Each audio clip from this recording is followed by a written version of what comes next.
सबके सामने जाता, भिक्षा मांगता, कोई देता कोई नहीं देता।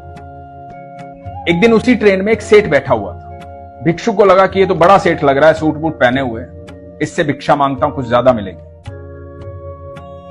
गया भिक्षु उसके पास, जाकर बोला सेठ जी। सेठ ने कहा कि मैं भिक्षा दे दूंगा, लेकिन बदले में तुम क्या दो? भिक्षु बोला जी मैं तो भिखारी हूं, मैं क्या दूंगा, मैं तो आपसे मांगने आया हूं, मैं क्या दे सकता हूं? सेठ बोला जब किसी को कुछ दे नहीं सकते तो मांगने क्यों आए हो? जो किसी को कुछ दे नहीं सकता उसे मांगना भी नहीं चाहिए। जिस दिन देने लायक हो जाओगे उस दिन मांग लेना, उस दिन दूंगा तुम्हें। भिखारी चुपचाप देखता रहा। स्टेशन आया, सेठ उतर गया। भिखारी के दिल में यह बात उतर गई कि जब किसी को कुछ दे नहीं सकते तो मांग क्यों रहे। भिखारी ने सोचा बात तो सही कह रहा, मैं किसी को देने लायक ही नहीं हूं तो मांगू क्यों? कुछ देने लायक होना चाहिए मैं। भिखारी ने सोचा जब तक किसी को कुछ दूंगा नहीं तब तक मांगूंगा नहीं, और सोचता रहा क्या दूं क्या दूं, कुछ दिमाग में नहीं आया। सुबह स्टेशन पहुंचा, मन में यही चल रहा था जब तक दूंगा नहीं मांगूंगा नहीं। तो देखा कि स्टेशन के पास बहुत सारे पौधे हैं जिन पर सुंदर सुंदर फूल लगे हुए हैं। भिखारी ने बहुत सारे फूल इकट्ठे किए, ट्रेन में चढ़ा, लोगों के पास पहुंचा, भिक्षा मांगने लगा। सबको फूल देता, भिक्षा लेता। भिक्षा देने वाला भी खुश होता, मुस्कुराता और भिक्षा देता। भिखारी ने देखा कि मैं लोगों को फूल देता हूं और लोग मुझे भिक्षा ज्यादा दे रहे हैं, लोग मुस्कुरा भी रहे हैं, खुश भी हो रहे हैं। ये तो उस सेठ ने सही बात कही थी, लेने के लिए देना पड़ता है। बड़ी अद्भुत बात थी। तो ऐसे ही सिलसिला चल रहा था। एक दिन फिर ट्रेन में चढ़ा और उसने देखा कि वही सेठ बैठा हुआ है। सेठ के पास पहुंचा, कई दिनों से इंतजार कर रहा था कि सेठ आएगा तो उसको बोलूंगा। पहुंचा सेठ के पास, सेठ को बोला कि आज मेरे पास देने के लिए है, ये लीजिए फूल और मुझे भिक्षा दीजिए।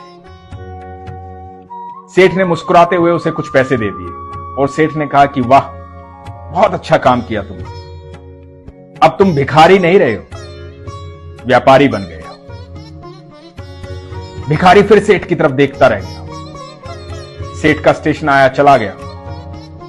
भिखारी ट्रेन से उतरा, आसमान की तरफ देखा, जोर जोर से चिल्लाने लगा कि मैं भिखारी नहीं हूं, व्यापारी हूं, भिखारी नहीं हूं, व्यापारी हूं, भिखारी नहीं हूं, व्यापारी हूं। आते जाते लोग देख रहे थे, हंस रहे थे कि पागल हो गया। भगवान को धन्यवाद कर रहा था कि भगवान, भिखारी नहीं हूं, व्यापारी हूं। 2 साल बाद स्टेशन पर 2 लोग खड़े थे, सूट बूट पहने हुए। पहले व्यक्ति ने दूसरे की तरफ देखा और कहा कि पहचाना? तो दूसरे व्यक्ति ने हाथ मिलाया और कहा कि हम शायद पहली बार मिल रहे हैं। तो पहले व्यक्ति ने कहा कि नहीं, हम तीसरी बार मिल रहे हैं। तो दूसरे व्यक्ति ने कहा कि हम पहले कब मिले हैं? तो पहले व्यक्ति ने कहा कि मैं ट्रेन में भिक्षा मांग रहा था और आपने मुझे सिखाया था कि जब तक देना नहीं जानते हो तब तक मांगना मत, पहले देना सीखो फिर मांगना। ये प्रकृति का नियम है। बीज बोओगे तभी पेड़ उगेगा, तब फल लगेंगे, तब आपको फल की प्राप्ति होगी। पहले देना सीखो।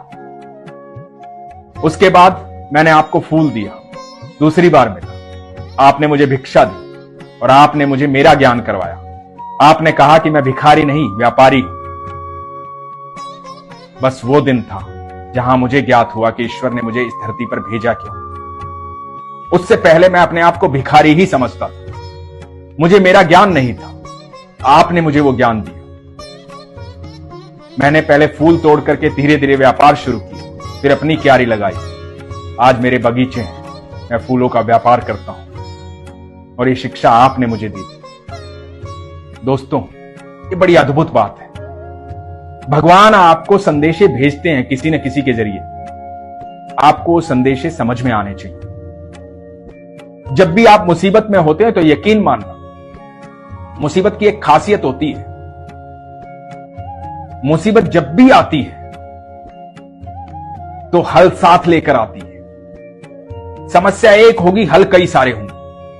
लेकिन समस्या की दूसरी खासियत यह होती है कि जब समस्या आती है तो दिमाग काम करना बंद कर देता है।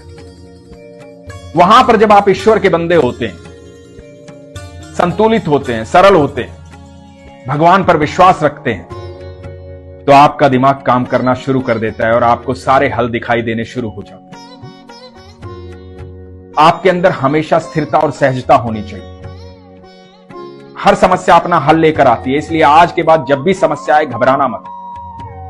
ईश्वर को याद करना और देखना कि हल कहां है।